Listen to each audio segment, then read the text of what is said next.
મારા એક નવા બ્લોગમાં ને આજે હું આવી ગયો છું દ્વારકા. અને દ્વારકા હું ક્યાં ઊભો છું જો તમે ગોમતીના કાંઠે તમે જોઈ શકો છો.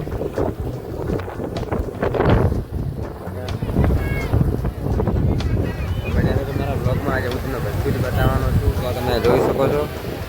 અને ત્યાં સામે દરિયો છે એ ઝોલા મારી રહ્યો છે જોરદાર. અને અહીંયા નાની નાની માછલીઓ પણ છે.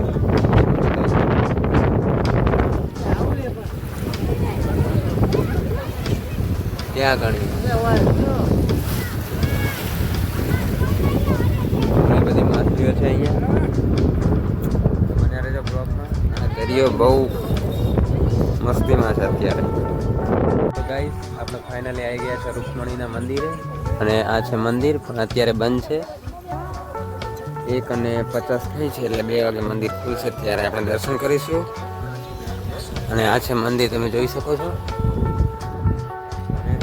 અહીંયા લોકો કહે છે કે અહીંયા બધે અચાનક પાણી આવી જાય. જોઈ શકો આ છે મંદિર.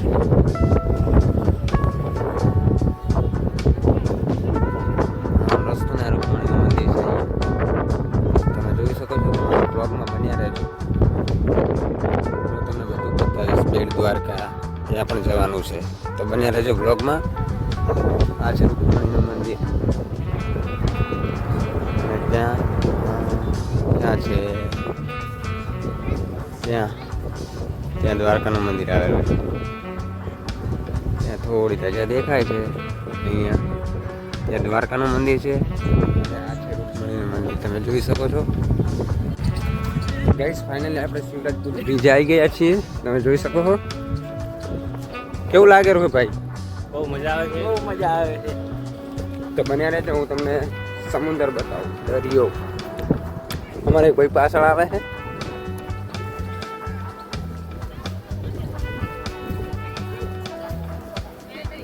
અને આ છે શિવરાજપુર બ્રિજ.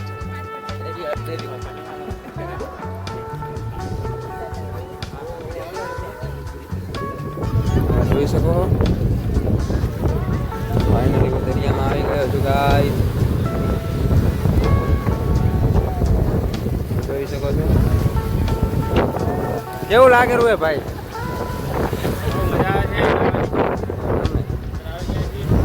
તમે સામે જોઈ શકો છો આખો દરિયો છે. અને પબ્લિક પણ બહુ છે. અને આ છે દરિયો જોઈ લેજો સરખી રીતના. કેવું લાગે રૂએ ભાઈ? નાવા જાઓ ભાઈ. એની રાહ જોઈએ. ગાઈસ ફાઇનલી આ નાવા આવી ગયા છીએ. તમે જોઈ શકો બહુ મજા આવે રહી. કેવું લાગે?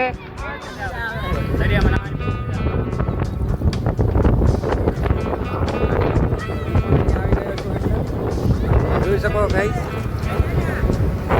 અને આ છે અમારે બોલો ભાઈ કેમ છો? તમે જોઈ શકો છો.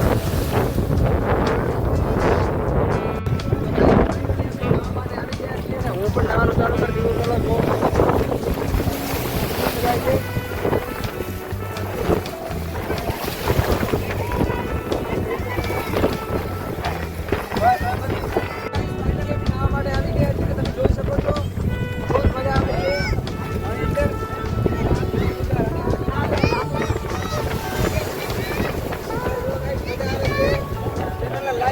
સબસ્ક્રાઇબ કરવાનું ના ભૂલતા.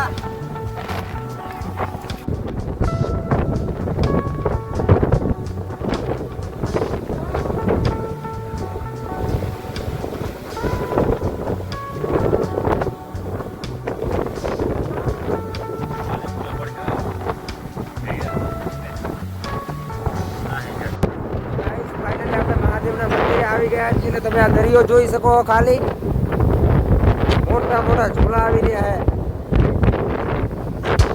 ત્યાં જોઈ શકો.